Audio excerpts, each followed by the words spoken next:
Yo people, wagwan, I don't know, it's KingBoss. Welcome back. So in this one I'm going to be talking about again why I think some people might actually prefer to get a console over a PC and why it makes sense for a lot of people as well. Let's jump into this one.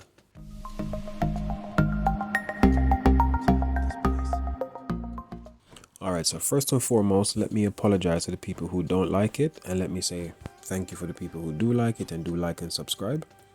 The last video I did like this probably wasn't the most well thought of video I've done. To be honest, I'm very new at this, so I'm going to make a lot of mistakes on the way, but I'm okay making mistakes because that's how I learn, on some things anyway. So my last video was again about how consoles are better than PCs, but I've tried to make my thoughts a bit more coherent in this video, so hopefully you guys understand and appreciate what I'm saying. So first and foremost, I'm going to speak about price, right? In the last one I spoke about graphics cards mainly, but I am going to mention price again because it is one of the deciding factors for many people. I myself, as a student at university, when I was at university, I had a gaming PC before I went. I saved up all my money, I built a really nice gaming PC, but when I went to uni, I did want to do upgrades. I wanted to get an SSD, a bigger hard drive, a better graphics card, and I just kept wanting to do more things.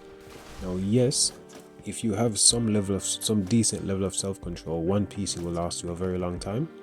However, that one PC might not be able to play a full catalog of games based on how long you've had it compared to the console. Now, if we look at the cheapest 4K 60 PC that we can build now, or even a 1080p 60 PC that we can build now, it's not going to be £450. That's guaranteed. And I think a few people have done actual PCs that are console competitors. The ones that come to me straight away are Linus Tech Tips, and I think Austin Evans, probably, maybe PC Perspective as well. Those guys have done videos on how much you would spend roughly on a PC that's going to compete with a console.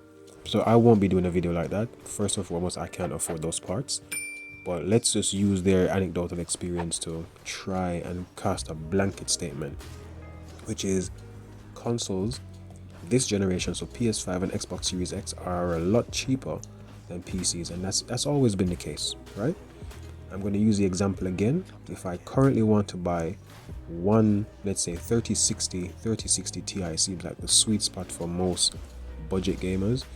If I do want to buy a decent graphics card, that's going to cost me, in the current climate in September 2021, I can get a LHR 3060 Ti for about £650 depending on the one I want.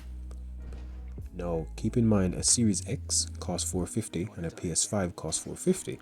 So, for an entire system with power plug and cables, storage, a whole system, it cost me $450. One graphics card is going to cost me $650. Even when things do get back to normal, right? A normal 3060 was supposed to be around £300 to £400. So still, when things are normal, the 3060, which I think is the most decent gaming card you'll get for that price, the 3050 Ti, I haven't really looked at the specs of those, but I'm just gonna stick with 3060, right? And the 3060 was still £300 to £400, depending again on the one you get. Next thing I'm gonna look at is simplicity. Simplicity. I am a tech guy. I'm a geek. I'm a nerd. I can build PCs. I can program. I can do all these technical things. However, the average person, okay, I'm an IT person. I have friends who, I don't know, work in shops. I have friends who are non-IT people. And the most they do with a PC or some technology, some form of computer system, check emails, take pictures, sat-nav music. They don't want to struggle with installing drivers and installing updates and making sure you have the right hardware, making sure you have the right drivers and all of that stuff. Yes, in recent years it's become much better than it was before. For example, if you buy like a Dell gaming laptop or a Dell gaming PC, Dell has their own software on there that actually does the checks for you. So every time you boot up, for example, that software might run in the background, and it will actually go ahead and get all the drivers you need and all the latest NVIDIA drivers you need for your specific system. However, it still does add a layer of complexity. Sometimes a game might not work for a very silly reason, and going in and changing a setting somewhere or changing an INI file might fix that game. Now this doesn't happen as much now, right?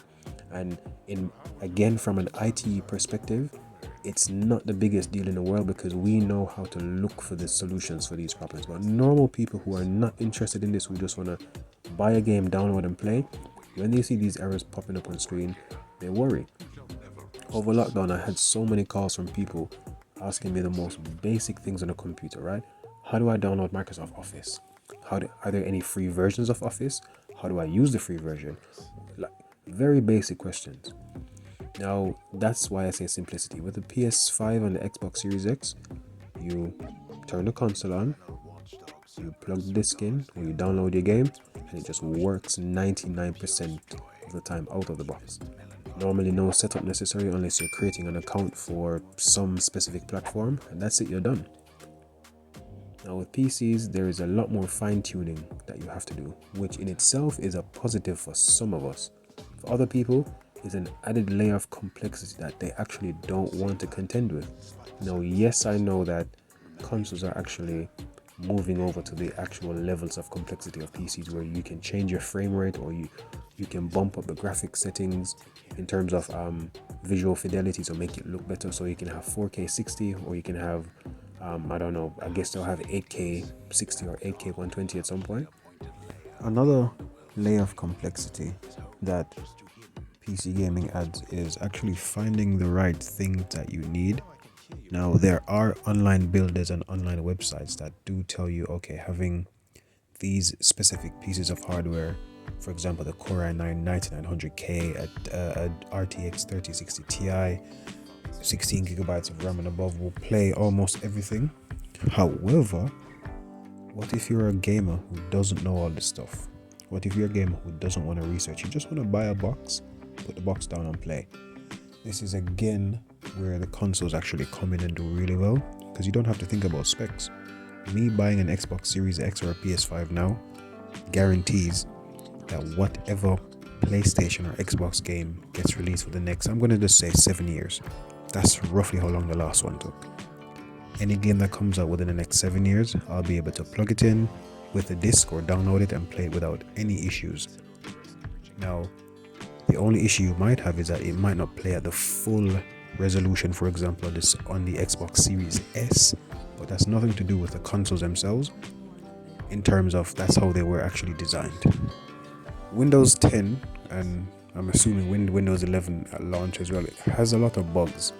As I've mentioned before, people don't want to have to be googling for hours on how to solve that one particular problem that they have with that one particular game because of a driver that's linked to a piece of hardware that they have. The consoles are just, you buy, you plug in, you play. If it doesn't work for you, it's probably not working for 500,000 people as well, because you have the same hardware, you have the same version of the operating system, you have the same version of the game, right? Which means that you, in most cases, find a fix quicker, or the developers would fix it quicker. I mean, with consoles, things just work. I mean, until they don't, right? But in most cases, you plug something in and it just works. Now, don't get me wrong. I mean, the last video I did on this, people jumped on me and started behaving crazy. Loads of people disliked it, which is actually perfectly okay, because that actually made me want to do this video a bit better, and hopefully it was a bit better. Hopefully it was a bit more clear and coherent and people can actually understand my reasoning for saying that. But on the other end, I actually prefer PCs. I think the only reason I've actually gone over to consoles is because of my Zim Apex, because I can actually use mouse and keyboard, and because it's so much more convenient and cheaper for me to do that. Now, I don't tend to buy games brand new. Maybe once a year or once every 2 years I buy a brand new game. So for example, I'm going to be buying Far Cry 6 when that comes out October something 2021, right? I'm going to be buying that game brand new, £50, very, very expensive. But this is the first time I've done this in about, I'm going to say about 4 or 5 years. So for me, it's okay. As I was saying, I am a person who actually prefers PCs because they're so versatile. So I'm actually going to do another video, which again, I tried to put my thoughts together as clearly as I can. And again, I ask you guys, I'm new to this, so just bear with me, all right? I'm a PC person. I prefer PCs to consoles in terms of gaming and most other things. However, consoles are very, very convenient And I think the argument can be made, especially this generation, that consoles make a lot more sense for a lot more people.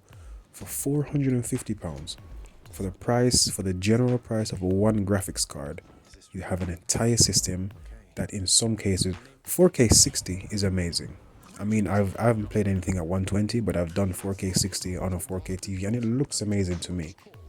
And I keep stressing the fact, price.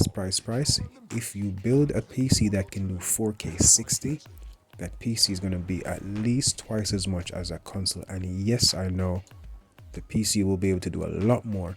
It has a lot more features. It can video edit, you can make websites, you can program, you can plan lessons if you're a teacher, right? But the whole point is that most people don't want to do that. Most people, if they're going to do something that requires some level of gaming, they're just going to get a console. And quite simply, consoles have caught up in some respect.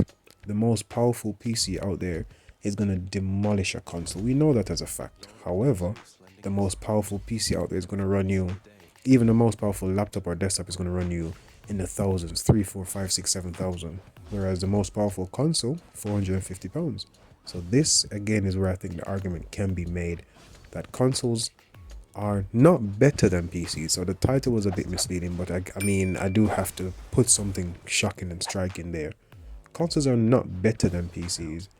They're just for a different type of person. And for that person, for those specific people who think consoles make sense for them, me being one of them now, it is better in some respect. Alright, so thank you guys for watching. Please subscribe, stay tuned, and I have a few more videos coming. In the coming months, I'm going to be doing a lot more embedded system stuff. So Raspberry Pis, Arduinos, and hopefully you guys like that as well. Peace.